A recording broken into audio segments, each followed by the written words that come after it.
Foi o que mais marcou você nessa campanha, nessa sua experiência? Qual foi o quixadar que você viu, que você encontrou ao longo desses meses de campanha? O quixadar sob os olhos do Vitor. Claro. Assim, a primeira coisa que mais me marcou isso positivamente foi o carinho com que o povo me recebeu, sobretudo esse povo mais sofrido, né? Isso era assim, muito notório. Quanto mais a gente ia a fundo no bairro, chegava ali na profundidade do bairro, mais o nosso discurso ressoava e também mais as pessoas chegavam para pegar, para abraçar, para cumprimentar. E eu recebi, digo assim, mais carinho do que eu mereceria, digamos assim.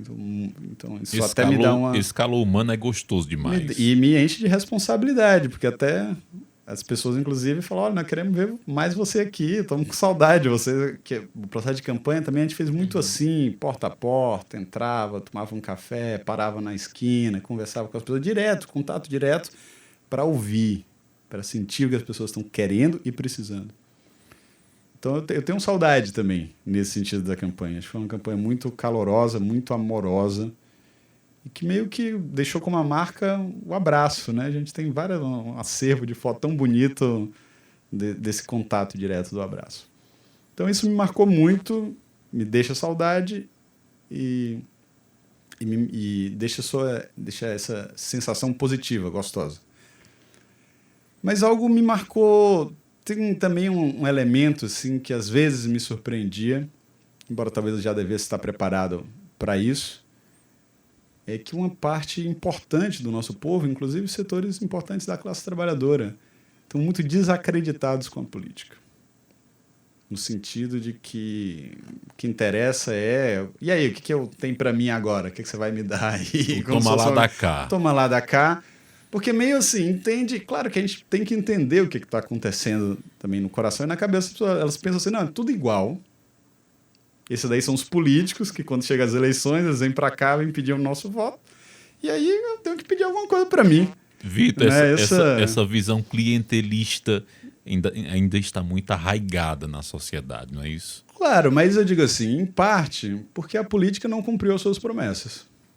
E eu acho que isso é uma crítica que a gente pode fazer para a direita ideológica, que eu combato, mas também é uma autocrítica que a gente tem que fazer para a esquerda brasileira.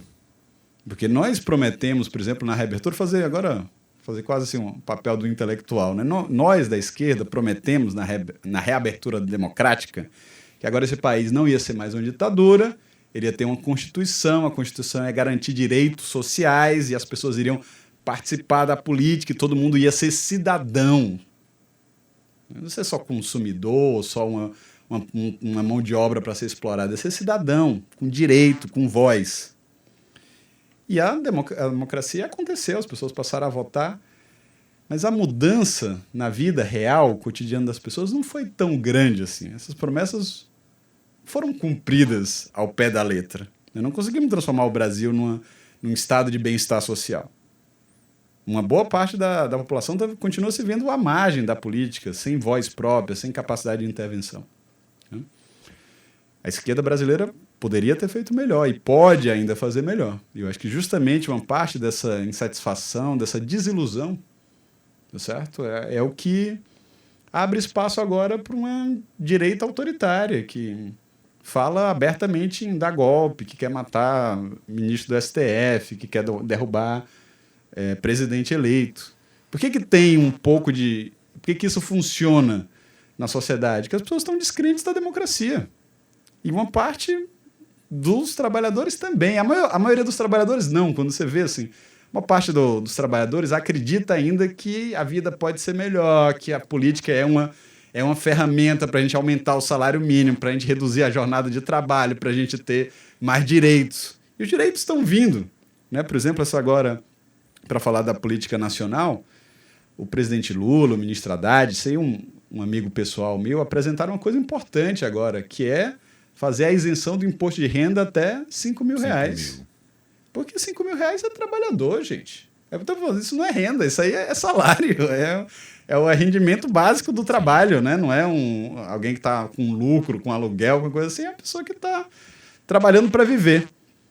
E quem paga a conta? O andar de cima tem que pagar. Como falou o ministro Haddad, a cobertura, que não paga, que fica como se a cobertura não pagasse condomínio. É injusto. Os ricos, o 1% mais rico, paga menos do que os trabalhadores. Então, eu acho que, por exemplo, isso é uma boa notícia de que o governo acordou, que ele tem que fazer alguns enfrentamentos, que ele tem que dizer qual é a sua pauta, qual é a sua agenda. E a nossa agenda tem que ser a da igualdade. Tem que dizer, os pobres no orçamento, não foi isso que o Lula prometeu? Esse é o nosso projeto de país. O pobre no orçamento, o rico pagando imposto. Isso é o mínimo para a gente ter uma sociedade civilizada. Então, para voltar, senão eu acabo fazendo essa digressão aqui, mas eu acho que é importante pautar isso. Que eu vi muito uma descrença na política. E, portanto, uma descrença de que eu me organizando, eu fazendo algo de natureza social e coletiva, eu posso mudar a minha realidade ou a realidade das pessoas da minha família. E se você não tem um horizonte que é coletivo, que é amplo, que é para todo mundo, aí você fica preocupado só, né? Quando a farinha é pouca, meu pirão primeiro, né? Isso foi o que me impactou negativamente. Eu gostaria de trabalhar, e aí como militante, para reacender essa chama da esperança, de que a política não é tudo igual, que você pode ter um tipo de política que é radicalmente diferente, uma política que está do lado dos pobres, dos trabalhadores, que tem lado, que tem classe, que vai defender os interesses dos que estão batalhando. E tentar tirar esse pessimismo, essa descrença da cabeça de uma parte do nosso povo. Então, isso no geral. E a última coisa, também é negativo, mas isso tem mais a ver com a conjuntura local de Quixadá, é o nível estreito, mesquinho da mentalidade da elite quixadaense, de uma incapacidade de pensar grande, de pensar em longo prazo, de ter uma visão ambiciosa do que o nosso município pode ser. Então, uma elite acanhada, que está olhando para baixo, tá? Que está querendo fazer pequenos negócios para... Enfim.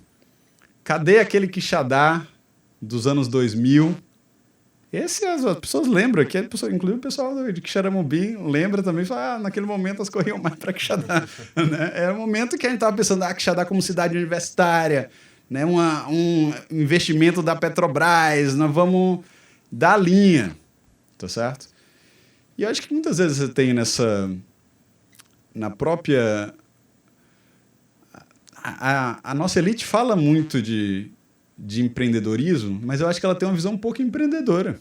Inclusive, empreendedora no sentido da política, de ter uma visão estratégica, de longo prazo, de fazer coisa grande, de se orgulhar, de pensar grande, de sonhar alto. Eu acho que isso está faltando ainda, lamentavelmente, para Quixadá. Então, portanto, Quixadá ainda fica nesse limbo, meio patinando, meio perdida, meio sem saber qual é a sua direção, qual é o seu caminho.